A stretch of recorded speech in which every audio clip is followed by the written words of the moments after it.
So first of all, thanks very much for the organizers to give the opportunity to speak about this subject here. We just heard an excellent talk about, the experiment that's happening just underground.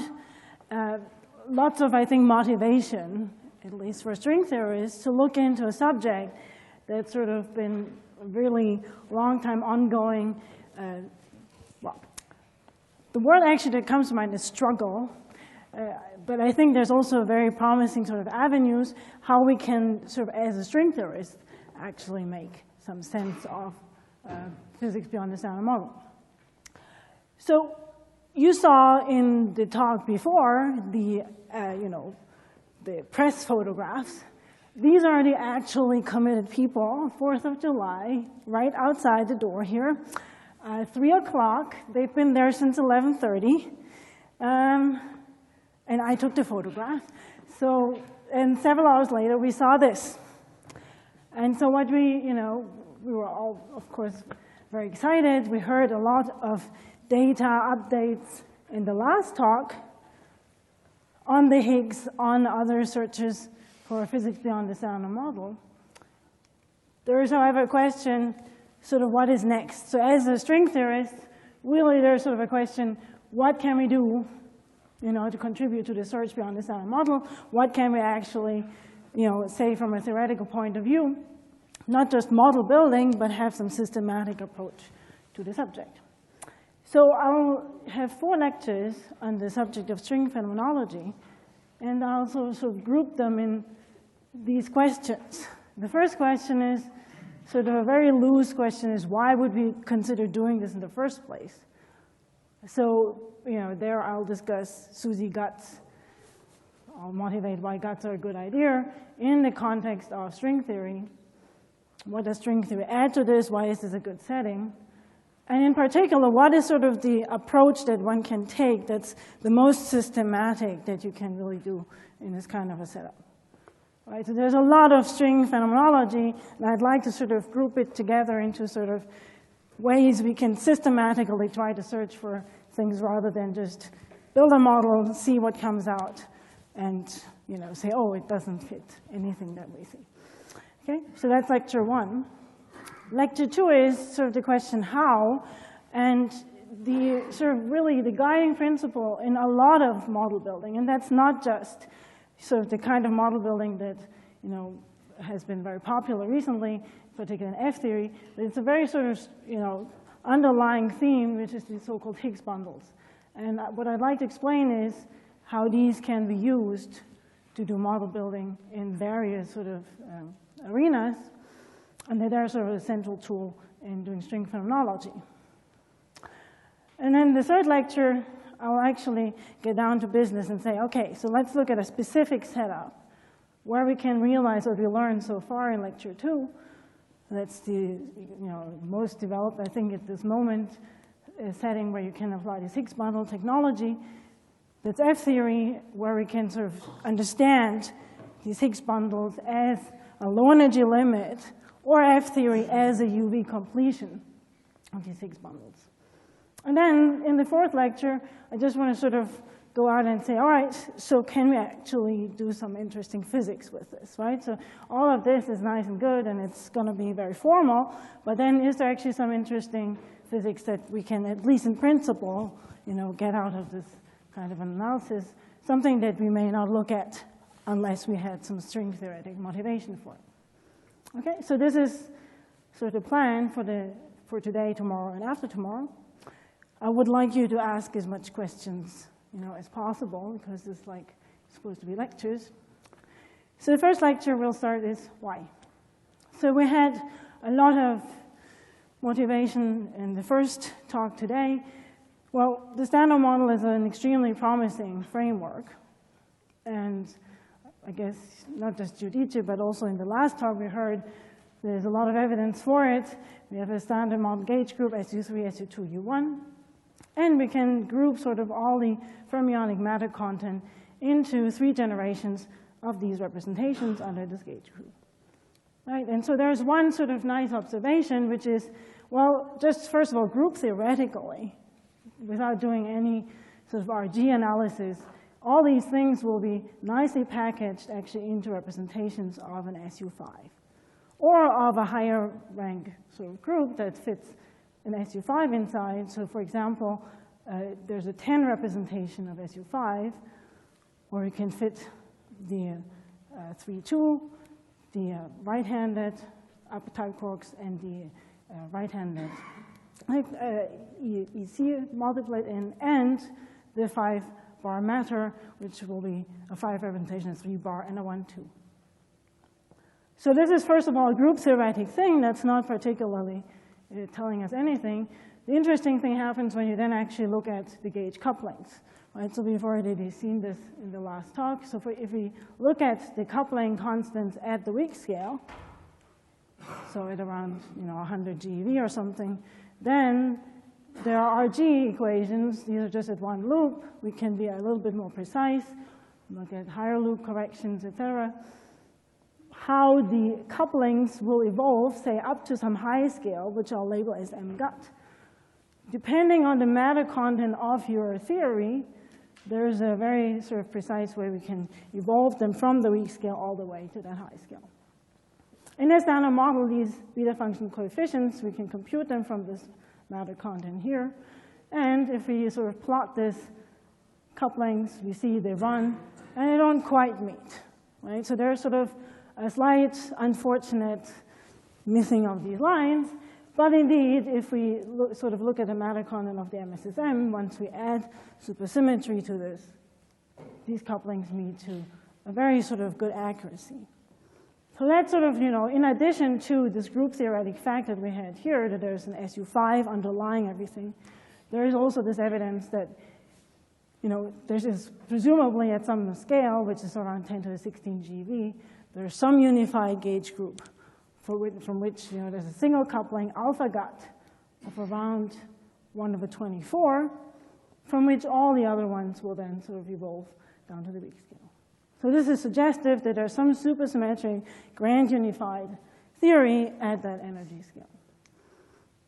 Okay, so I said SU5, that's just the simplest thing you can look at. There's of course other groups that you can put on top there, like SO10, E6 gut models. What we'll do for most of the lectures is consider this because it's the simplest.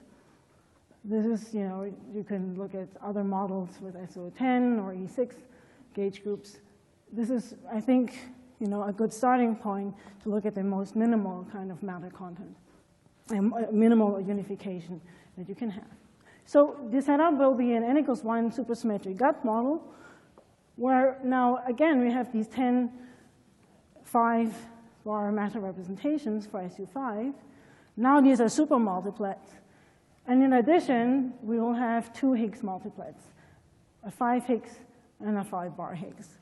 Right? And so these doublets here, Higgs up and Higgs down, those will be the MSSM Higgs multiplets. In addition, we will have, in a gut model, always triplets that will be sort of playing an important role shortly. Okay, so this is just a matter content. In order to do supersymmetric gut model building, you will also have to have some explanation how to get, the Yukawa couplings. The top coupling is the 5 Higgs 10 coupling, and the bottom type Yukawa coupling is the 5-bar 10 coupling. Right? So there has to be some explanation how you get this type of coupling once you have the matter content of 3 generations of this matter and the Higgses. Okay, so this is like the basic phenomenological setup that we'll try to model. So there are a couple of pitfalls in gut model building.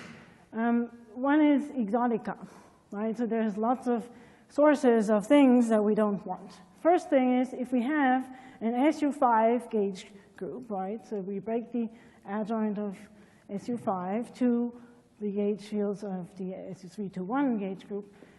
There's sort of this additional 3-2-bar, 3-bar 2 stuff hanging around, which somehow, we've seen, I think, bounds in the last talk haven't shown up yet. So there has to be some explanation how you actually get rid of these exotics. That's sort of one source of exotics. The other is, as I already said, the Higgs multiplets are actual 5 and 5 bar multiplets, so there'll be additional sort of triplets. And also for the Higgs bar, there'll be 3 bars, which also have to be somehow lifted, right? They have to give them a mass. You have to explain why they're not actually disturbing any of the physics that you see, okay? So in particular, these kinds of triplets, they can play a role in the second pitfall of gut model building, which is rapid proton decay, right? So there's always a danger in gut model building that, your proton has, experimentally confirmed up to bigger than 10 to the 36 years lifetime, half-lifetime. So, there is actually a pretty stringent bound on certain operators that they can't actually be there, or they have to be suppressed sufficiently high. So one type of operators is these types that I've written down here. These are all parity violating operators, and they can, for example, give you this unhealthy decay of the proton into pi 0 and E+. Another sort of source that's very common in these gut models is they come from integrating out, for example, these triplets, are these Q cubed L dimension 5 couplings. And there, the suppression has to be 10 to the 27 GeV for this coefficient here, approximately. So this has to be extremely, either there's some reason in your model building that tells you these guys are absent, or they have to be sufficiently highly suppressed. So one way to get around this is to forbid all of these things by symmetries, right? To have some either discrete or gauge symmetries. So this is sort of, this is just, so far we have just talked about identification. This is stuff that, we've all sort of learned. Now the question is, why do we actually want to embed this into a string theory? So we have all the classic stuff, right? So we have UV completion, inclusion of gravity, etc. That's all fine and good. One other sort of, good direction is because, gut groups are actually natural in string theory. So the E8 cross E8 heterotic string, has, in particular, an E6 SO10 or an SU5 group sitting inside each one of these E8s. 8E singularities appear in type 2 in M theory compactifications. But I think sort of some other, reasons are maybe more stringent. One is that symmetries, like symmetries that would forbid proton decay, etc., are very sort of abundant, right? We have U1 symmetries, we have discrete symmetries in geometries that can forbid such couplings. And what we'll see also later on is there'll be novel ways to do the gut breaking, in particular to lift, say, the leptoquark, the XY bosons that we had from the breaking of the gut group. In field theory, we have sort of a Higgs field that lives, say, in the 24 of SU5 to do the gut breaking. In string theory, we have the options of looking at the Wilson lines, or, as we'll see also, to switch on actually flux into the hypercharged direction, and then that will give us a very new way to break the gut group. And potentially there's some interesting flavor structure in this whole sort of setting in string theory. These are just sort of a couple of reasons, right, why you would want to look at this. The problem is, it's not like it's difficult to find a setting where string theory can do gut model building. Yes, we have heterotic, type 2 with D-branes, we have F theory and singular Calabi-Yau's, M theory and singular G2s. We also look at type 1 prime.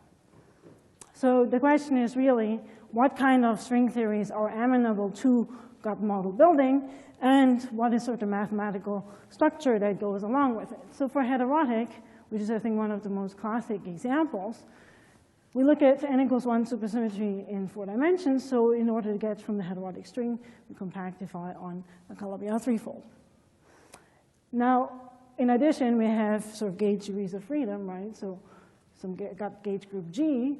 And so in heterotic, we consider, in addition to this Calabi-Yau manifold M, a vector bundle that breaks, say, one of the E8s. Yeah, so we say one E8 we sort of leave as a hidden sector. We break one of the E8s to the gut group and its commutant. Right? So for example, for SU5, that means we could break the E8 to an SU5 perp times SU5 gut.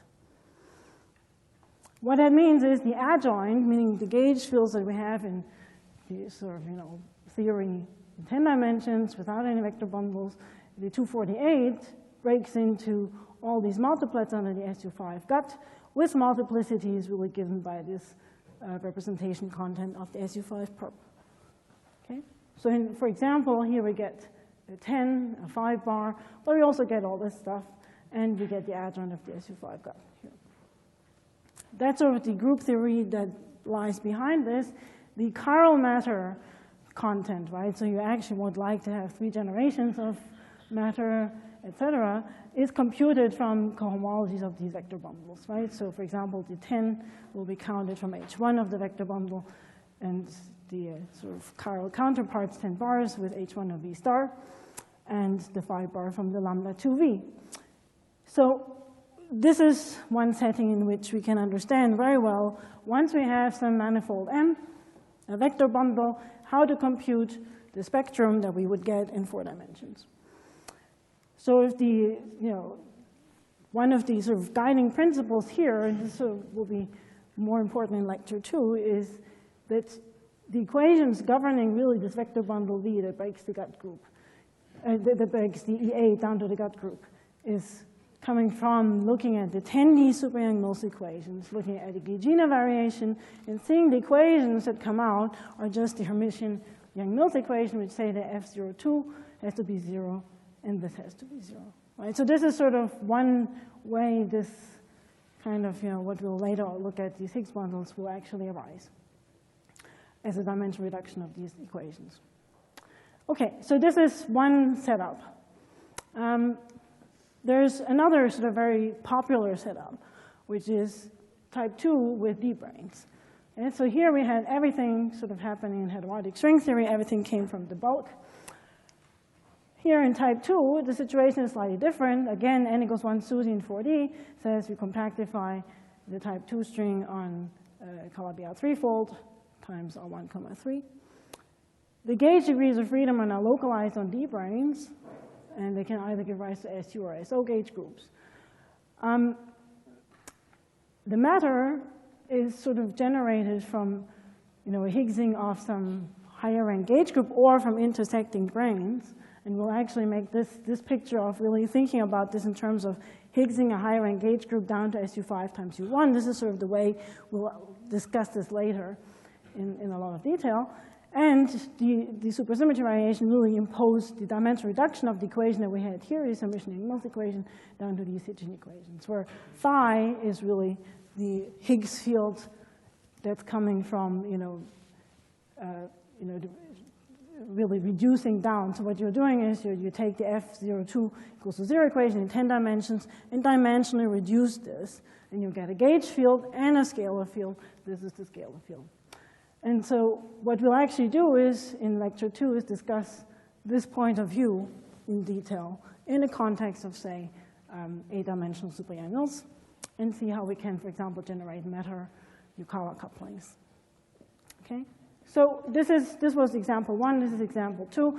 There's also M theory on G2. There's really sort of the problem is, going from 10 to 40, we have always a choice. There's the question, what is M? There are lots of parameters. We all know the problem of, we have, in fact, there's a whole slew of theories that we could be looking at, right? So some people would say the string landscape looks a little bit like this, yes? So we're like, walking around here, getting totally lost, or we're just hiking up a nice mountain and seeing all the view. The actual picture, and this actually, I think that's interesting from the last talk, we also had the needle in the haystack.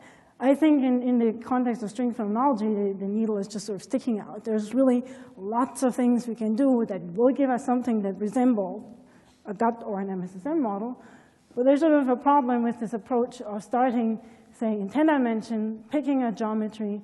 First of all, pick your string theory setup, picking a geometry, the choice of parameters, fluxes, moduli, et cetera, to realize the MSSM. Right? It's sort of, you're going top down, you will get something that looks very close to the MSSM, but then what does it tell us? Right? So there's sort of, it's an approach, but it's not very, I think, systematic. So I think this top-down approach of building first M, then compactifying down, studying what we get, is sort of systematically doable in sort of a setting of a mini landscape. where you have sort of a very restricted class of geometries, restricted class of fluxes, and you can sort of really systematically scan through. This is sort of another approach where you sort of don't look at this from a, we have a string theory compactified on M, but actually we look from a bottom-up approach. And this will be the way we'll be going this whole lecture. So this is, if you don't like bottom-up, you should leave at this moment. Okay, so bottom-up approach is take really, first of all, a local framework where you can engineer realistic models, right? And that will mean, for all purposes, we will study these equations of some high-dimensional super-Yang-Mills theory, compactified maybe on some surface or some other internal manifold, and then ask, as a second step, what are sort of systematically the steps that you need to do to include string theoretic effects? Right, so we start with a local engineering and then systematically try to include the global sort of string theory constraints. So it's like finding necessary conditions for an embedding. But I think this is sort of a way we can at least find an organizing principle of this whole landscape. So one question is, how can we, in what framework is that actually possible? Yeah, so we'd like to first engineer something that looks like a gut model and then ask how it's embedded. So one aim here is, of course, we'd like to isolate the gauge degrees of freedom from gravity and string and all this other stuff that we have usually in string theory. So to understand this is, it's important to first get all the scales correct. So in particle physics, well, we have the weak scale, we have the gut scale, as we said, unification at about 10 to 16 GeV, and also the Planck scale at around 10 to 19 GeV. In string theory, the parameters that we sort of usually deal with, there's the string scale, which is roughly alpha prime. So m string squared is 1 of alpha prime. GS is a string coupling constant, and usually we have some scales like radii of compactification or volumes of compactification spaces. So one question is, how do these things relate to here, and is there a way we can at least isolate some gauge degrees of freedom from bulk physics, meaning gravity and string excitations? So the first thing, this is what we all know. So we have gravity from string theory coming from the point-like limit of closed strings. So we can reproduce at least Einstein-Hilbert plus some other stuff that's very string theoretic in origin. So Einstein-Hilbert term from, for example, looking at string scattering going to the point-like limit. Kappa is the 10D gravitational coupling constant. And so once we do the scattering amplitude calculation, we can relate that to string theoretic constants. So 1 over kappa squared here is given by ms to the 8 over gs squared, and I'll very often just call this m star to the 8. Yeah? So this is just from a basic closed string scattering amplitude. Now this is in 10 dimensions, yeah? So I haven't done any compactification so far. If I put this, say, on some manifold, M, or in fact, I will call it, for most of the parts actually B, from 10D to 4D, kappa will be the 4-dimensional gravitational constant will be related in this way with the volume of this compactification space. So the 4D Planck scale is just set by m star to the 8 times the volume of m6. Okay? So here, the volume of m6 appears in the 4D value of the Planck scale. So this is just the gravity part. The question is, how does this work with Yang-Mills, and is there sort of some way I can separate out these two scales? And that's when sort of the question comes in, what kind of string theory are you looking at, right? So it's not universal in the sense that for heterotic strings, everything comes from closed strings. So if you look at the same kind of analysis, for closed strings in heterotic, the 4D Yang-Mills coupling constant is related to the 4D kappa 4 squared to the gravitational coupling constant in this way. And in fact, the whole volume dependence, right, on this volume of M6 is just completely dropped out. This is different if we are, for example, so this is for the heterotic types. For type 2, this is different because they're the source of the, Yang-Mills degrees of freedom is from open strings. So we can repeat the whole analysis here and ask, so for super Yang-Mills, say in type 2b or type 2a, we can reproduce a super Yang-Mills action, so just the bosonic part trace f squared. 1/g Yang-Mills squared is related, again, by open string scattering. We can relate this to, in fact, the tension of the brane, where these strings are ending, times alpha prime squared. And the tension is proportional to 1/gs. Plugging all this in fact, we get the 1/g Yang-Mills squared is ms to the p minus 3/gs. And in the case when p is 7, which will be sort of, I'll be carrying this along, when p is 7, m star to the 4. So now, if you look at the compactification on some subspace S inside the compactification manifold, the volume of that cycle will appear, right? So S is some cycle inside M, then the 4D coupling constant will be related to the volume of S. And now we can ask, so is there actually a separation? So for this case P equals to 7, which will be sort of the important case later on, m Planck squared, 4-dimensional Planck squared is m star to 8 times the volume of M6. 1/g Yang-Mills squared is m star to 4 volume of S. Now, if I'd like to actually have the volume of S be set by some gut scale, because that's where actually the gut theory is realized, then the volume of M6 is sort of related up to, in order of magnitudes of m gut to the 6. There's sort of a small range where you can separate out these scales. So you could also take the ratio of these things. In any case, once you have a separate way of getting the open, the G Yang-Mills from an open string sector, it gives you some leeway to separate out, Yang-Mills theory from the bulk physics, and you can actually technically really take something like a local limit where you consider only these degrees of freedom, and you can, for the moment, neglect the bulk physics, right? So there's sort of, a very conceptual difference. In heterotic, you would never be able to do this. There's this very rigid sort of relation between the Yang-Mills coupling and the gravitational coupling. Here, you will have at least some way to separate out these scales. Okay, so this is, one motivation why, in order to do something like bottom-up model building, it would be good to study type 2 type theories. Now, to be more precise, a local limit is really, so we'll look at some branes wrapping R3,1 times some cycle S that sits inside the manifold M. Then the open string excitations really will be probing only length scales with given some energy E over the tension of the strings. So we can take really a low energy limit and only look at the degrees of freedom localized on this brane. So in these pictures, we have some cycle S, right, wrapping some internal manifold inside the compactification space M. We can zoom into this vicinity, look only at the low energy excitations, and ask, can we model? This is not just super Yang-Mills theory on R3,1 times S. Can we actually model something that's reasonably close to a gut model? And in a second step, then ask, how does this actually fit into a compactification with a Calabi-Yau, et cetera? Okay, so this is sort of this thing. Here we have some phenom model. We discussed this. Then in the second step, we actually realize this in terms of, S times R3,1 Yang-Mills theory, and then try to embed that. Okay. All right. So for the rest of today, we'll discuss these local models. I'll discuss how we can get, how we in fact describe Yang-Mills theory on, some curved manifold S times R3,1.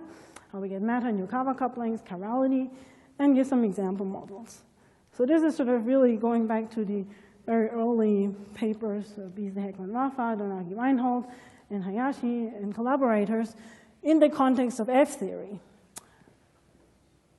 I said the word F theory, but in fact, we don't really need to know anything about this because, as I said, we'll only be discussing this super Yang-Mills theory on S times R3,1. You could do a very similar analysis following this through for other setups. right? So this is sort of, for concreteness, I'll be discussing 8-dimensional superiour theory, but there's sort of a general story that you can, I haven't really, you could choose some other S and study similarly in Mills theory, for example, in 8 dimensions, and relate that, for example, to M theory on G2s. Okay? All right, so do you have questions? So this was really just the beginning. There's some philosophical blah, blah, but I think that's really important to get the point across. We're not studying some closed string theory compactified on M, and I will give you the latest spectrum with the fluxes and everything, and then, oh, lo and behold, it doesn't match what we should be seeing. This is sort of, the point that I would like to make is there's some, at least, way you can systematically approach string model building, right? By looking at, first of all, this kind of a setup where you have gauge theory in high dimensions, compactified on some curved space times R3, 1, study the physics of that, and then ask the question, how does that fit into string theory? Okay, so that's sort of, the reason why I was bringing up this whole bit at the beginning. Okay? All right. If there are no questions, I'll just begin sort of with the more technical part. All right, so we said we would like to first consider superior angles on S times R1, 3. That's sort of what will describe branes wrapping the space. And that'll be our local model for describing physics. Of, for example, 7 branes wrapping a 4-cycle times R1, 3, as will be relevant in type 2b or F theory. So how do we start this? Well, we start with 10D superior action and reduce it down to, for example, in our case, 8 dimensions. So what this means is the 10D SO1, 9 algebra will be broken to an SO1, 3 times U1 R symmetry. So all the gauge fields and all the spinners will be now decomposed under this group SO1, 7. The gauge field will actually break up into the gauge field for the SO1, 7. It was, in 8 dimensions, the gauge field plus 2 scalar fields or 1 complex scalar field. The spinner will break up into the left and right chiral spinners in 8 dimensions. So this is, first of all, just the content of the theory that we'll get in 8 dimensions. There's a little problem that usually we don't want to have just flat space, 1, 7, but actually this is some curved manifold S4. For example, some 4-cycle like a P2 or a DPN surface, a complex and scalar surface, inside some manifold. So we'll have to discuss how we actually define this compactification consistently. Okay, so we like to compactify on some surface S1 times R1, 3. So the SO1, 7 actually gets first broken down to SO1, 3 times SO4. But we need to keep in mind that this S actually is, for most of our examples, a Kähler manifold. So the holonomy is actually not this SO4, but it's actually SU2. So this is sort of the second thing that we need to keep in mind. So first of all, SO1, 7 times U1R will be decomposed into SO1, 3 times SO4 times U1R. So we can think of these guys all as SU2 to the 4, right? So all of these are just SU2 to the 4. Then all the spinners, the left and right chiral spinners, are either, this combination. Is there a question? Neil? Well, Kelly's question is, why are you going to 8 to 7? So the reason, so I said you can also go to other dimensions, right? But the reason is that I'll be discussing 7 branes later on because we'll be doing F theory. The point is here, I'm saying this is one way you can, just discuss superior theory on S times R1, 3. S could be some other manifold. It could be a 3-cycle or some other thing. It doesn't have to be complex. What you discussed. For the thing that I will do later, meaning F theory, it will be a complex surface inside Calabi-Yau space. But the whole sort of analysis you could repeat in much more generality, right? So I will constrain myself to this 8-dimensional superior angles because in type 2b we'll have 7 branes. But that's just sort of as a working example. I think that's one of the points I was trying to make before. Any other questions? Okay, so we decompose our spinors. And now the question is, so we have all this content, these charges, U1R charges. Now, S is a KLM manifold, for example, inside some compactification space M. Then the holonomy will be reduced to SU2U2. So the SO4 actually needs to be, which is SU2 times SU2 for our purposes, actually has to be decomposed to an SU2 times U1. So this 2-1 representation will just be the 2 with charge 0, and the 1-2 is the singlet plus and singlet minus. So once we use this further decomposition in these representations up here, right, there's a question whether now I can define consistently a supersymmetric theory on this curved manifold S times R1, 3. So one condition is that actually the supercharges will be a well-defined object. In particular, we'd like to have something that's a singlet supercharge, right? So that doesn't do some funny business as you move around on the manifold. So for that, we need to do this so-called twisting. That's why the title of all this was half-twisted superintegers. It's half-twisted because we have one part of our space where the gauge theory lives is a curved manifold. If we look at this combination of the U1 charges, so this is the U1 coming from here, from this U2, and combine it with the R symmetry, right? So we have the reduced holonomy group U2. There's a U1 symmetry here, the U1R. If we take this combination here, and we plug this in here, you see that, for example, this one, 2, will have charge given by 0, will be tensored with a singlet, right? So this will be 2 times 1. This is 1 with this singlet here gives a charge 0.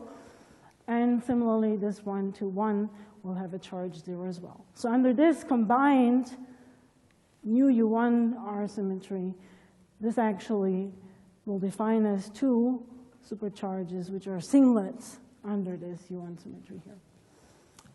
Okay, so these are all denoted by Q alpha dot.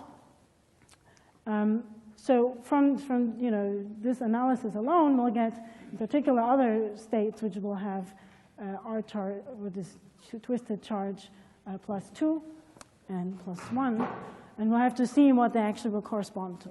So first of all, now we have a scale of supercharges. The question is there sort of now some geometric way? So what we'll do is we'll connect this to the geometry of the surface S. So for that, I'll have to do some complex geometry.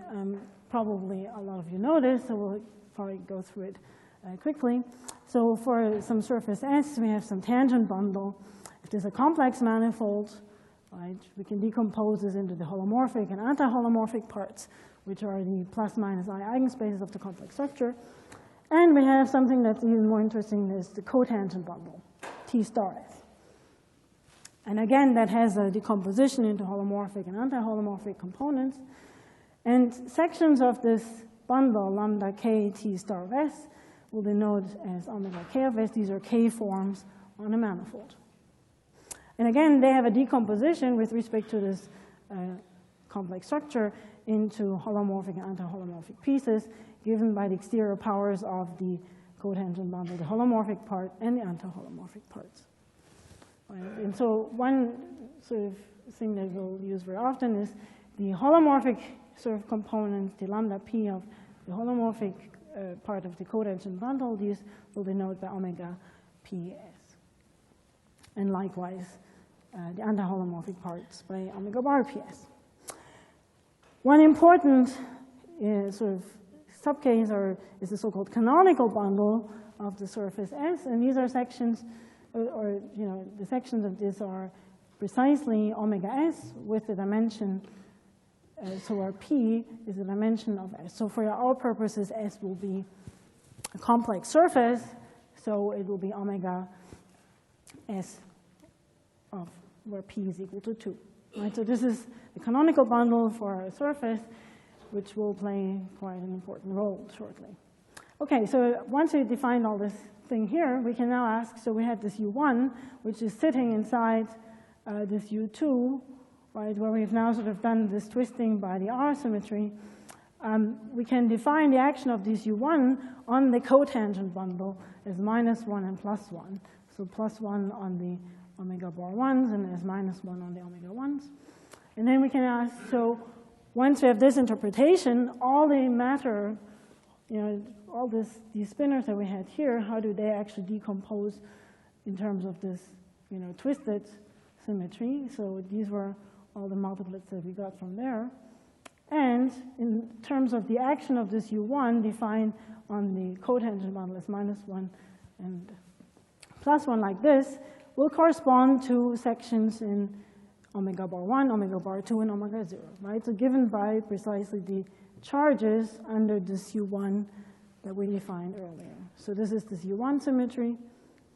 If we decompose the SO4 here further to U2, take this combination, we get these,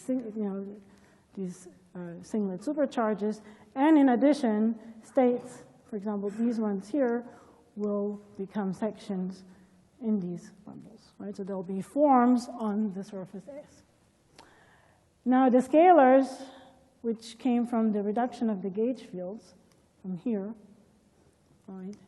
They're actually much simpler to discuss, so they'll actually just be sections of the canonical bundle or the anti-canonical bundle. So for example, right, if you look at the 2,1 tensor to +1, we said the +1 charge will correspond to a section of the omega bar 1 bundle. So we can write these as, these are chiral spinners, right? So they're psi alphas, but they are sections now of this omega bar 1 bundle. So this is the section in the T star, but the anti-holomorphic part of it. And likewise, the scalars, for example, will be two forms of this type. Okay, so this will be just, so far we did the twisting of the fields. We looked at what will this correspond in terms of, these forms on the manifold S. What we're really interested in is not just the forms, but actually the cohomologies. So what we'll be computing later on is cohomologies of these spaces here, where there's a del bar operator acting on these spaces in the usual way. So it'll be HB del bar on S. And in fact, all of these fields will also transform in some, principal G bundle, where G is your gauge group. So there'll be sections also, there'll be sort of an add G bundle tagged onto this. And so we're interested in 0, 1, and 2, so we'll be computing these kinds of cohomologies to get, say, the spectrum of a theory defined on S times R1, 3 that has this kind of content, right? So that's that. So the zero mode actually is a little bit more subtle. What we really are interested in is not just looking at some add G bundle, but we also switch on usually some background gauge field. So as I said earlier, we obtain the equations for the gauge field from the reduction of the Hermitian-Wills fields in 10 dimensions, and we get these equations on S, so that the 0, 2, 2, 0 components have to vanish, and that omega which F has to be 0. There's an additional thing that I'll neglect for the moment, and you can ask me later what role it'll play. But for a moment, we'll just say that this is a supersymmetric bundle. So Fs is a connection of some gauge bundle on S, and it's characterized by, say, some line bundle. It's given by some line bundle, where Fs is really giving you the C1 of this line bundle. So if we start with some G, some gauge group G, and switch on such a bundle, we'll be sort of, reducing this to some auxiliary group G tilde times U1, and there'll be representations of this group G tilde, which are Ri, with some charge Ai. And now to compute, so the more refined question is, we're interested in sections of bundles, L to the Ai. The Ai are the U1 charges here, and we're interested in these cohomologies, del bar I of, I not being the same I, of course. These more refined, so we started with this here. We're actually interested in switching on some background fields. So then we're really computing these HI cohomologies, which are bundle values. So these will be some line bundles on the surface, and for a field transforming in the representation Ri with charge Ai under the U1, this is the thing that will count the zero modes, say for one chirality, and this for the opposite chirality. Okay?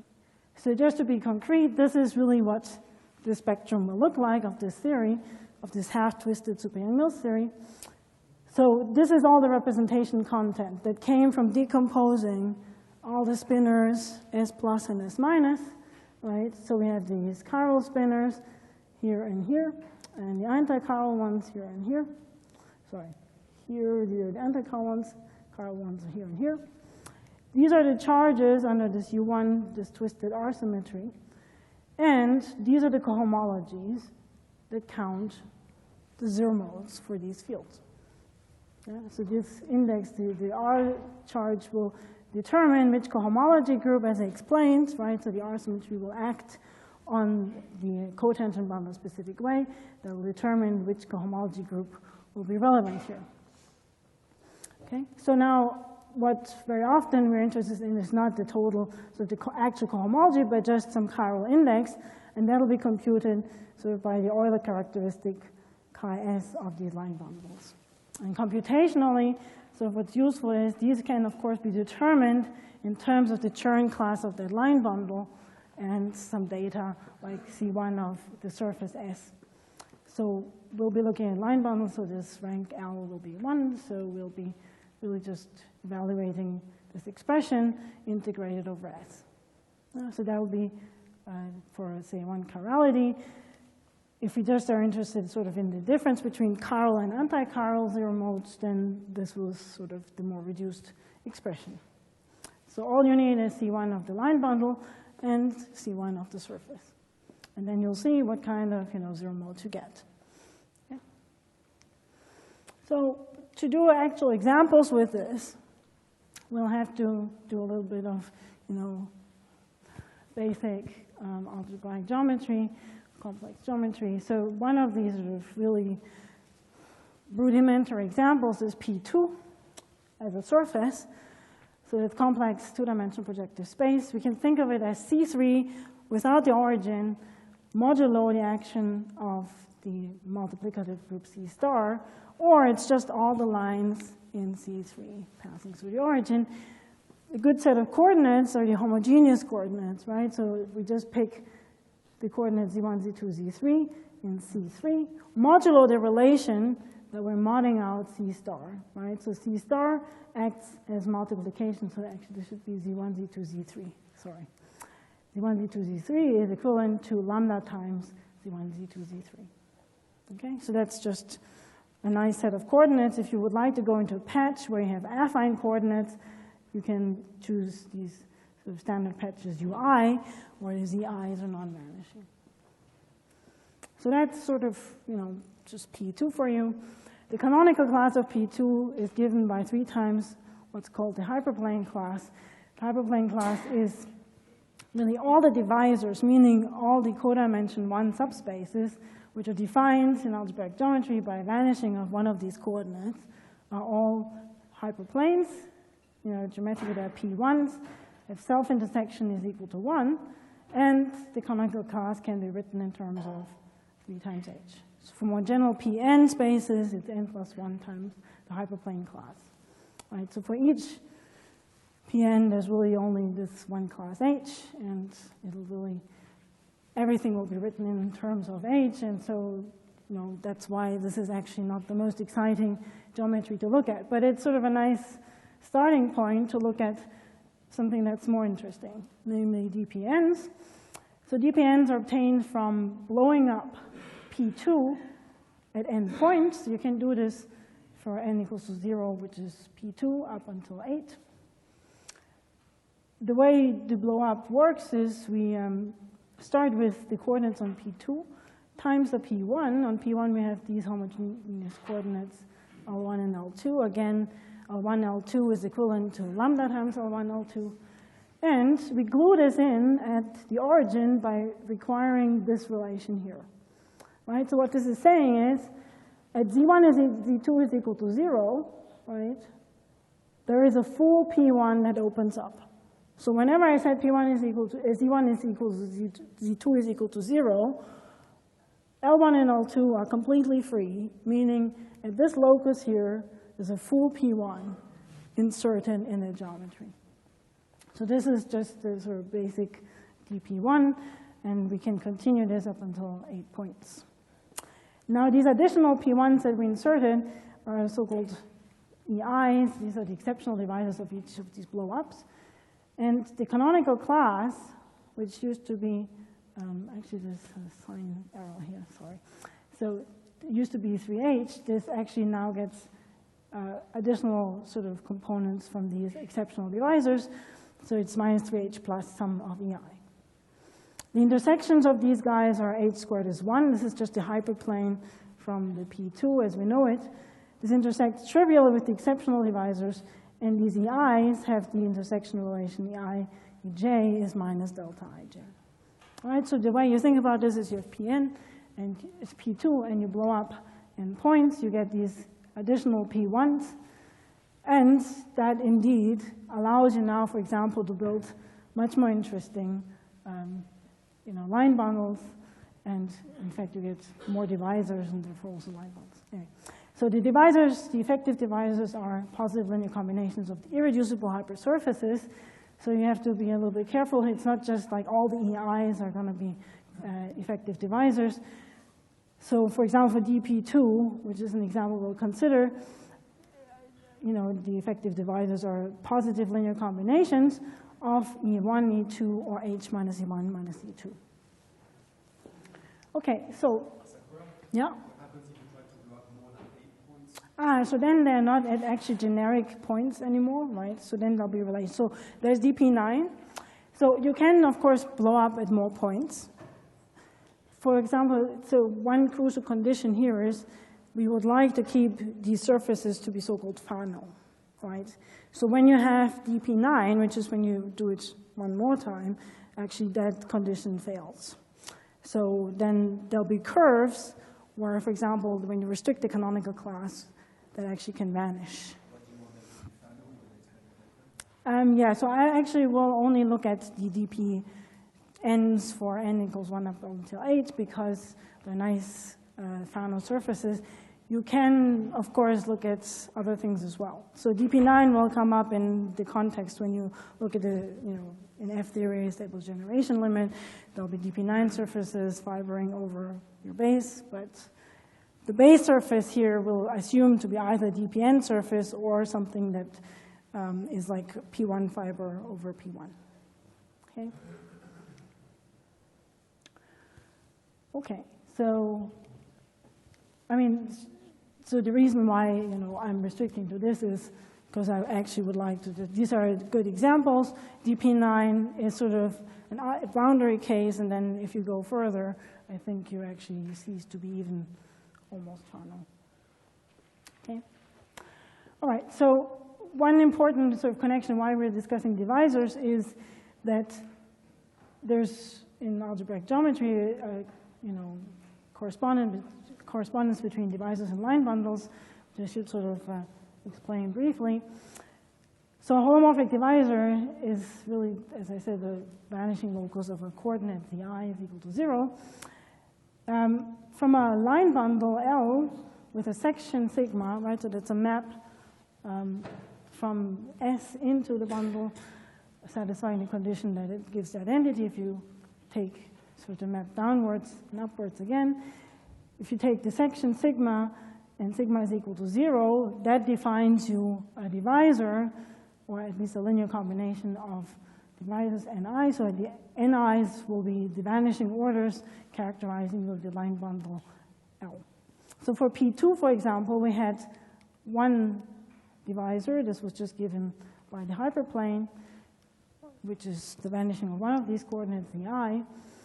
And the degree of this line bundle can then be n times h. So the degree is n, and very often we'll just call these O of n bundles. For n equals -1, this is the so-called tautological bundle, and it's really just a bundle where for each point that's the fiber over that point is just a line in P2 that passes through this point. And so for DPN, similarly, we consider bundles, which are linear combinations AI, EI. They have to satisfy this condition that the bundle is actually supersymmetric. So if omega, the Kähler form dotted into F is equal to 0, and that actually implies conditions on these AIs. So that, I won't discuss this, but omega dot F is equal to 0 will imply that AI AJ has to be less than 0 for some I not equal to J, right? So the bundles for DPN we'll be looking at is some linear combinations of these exceptional classes EI. And now one question is, so how do we now apply this, for example, to the context of counting zero modes in some higher dimensional super-Yang-Mills theory?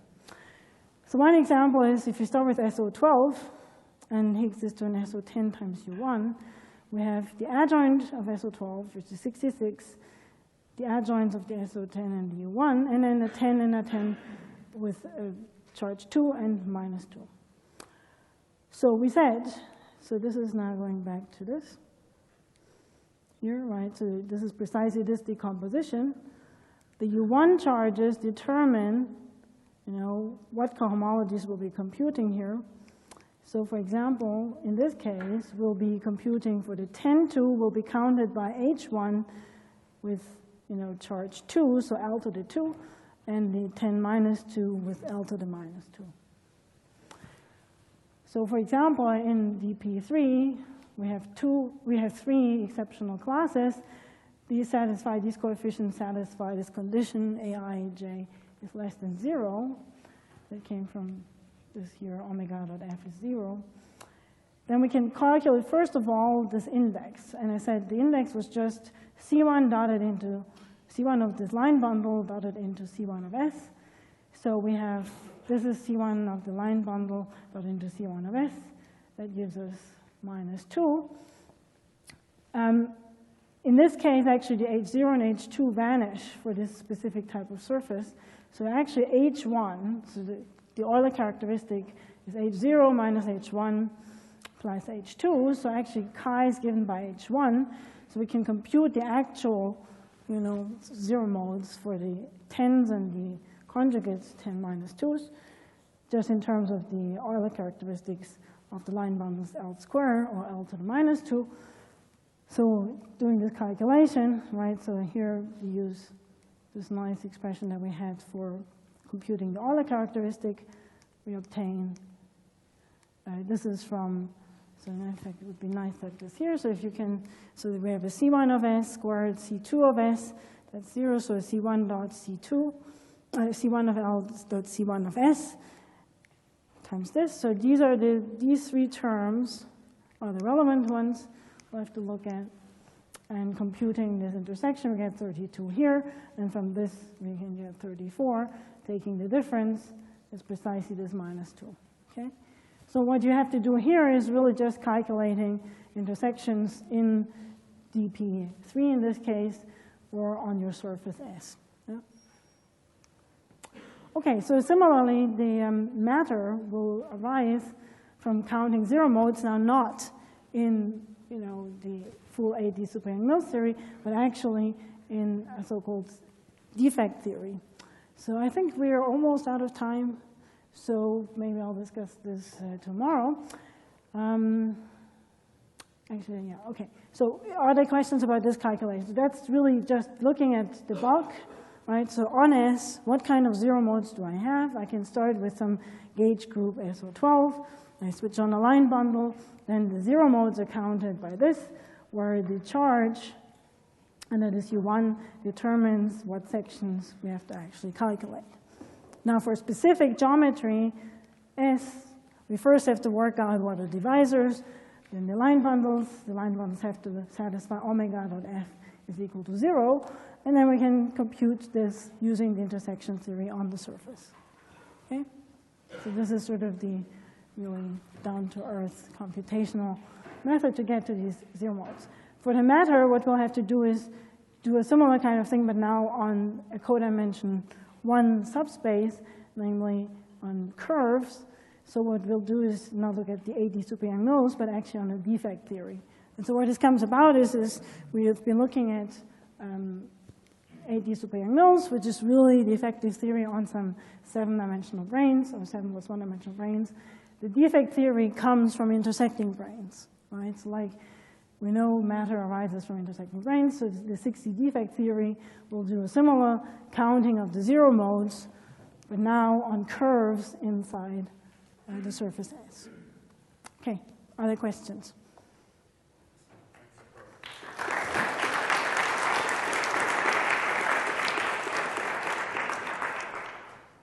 So any questions?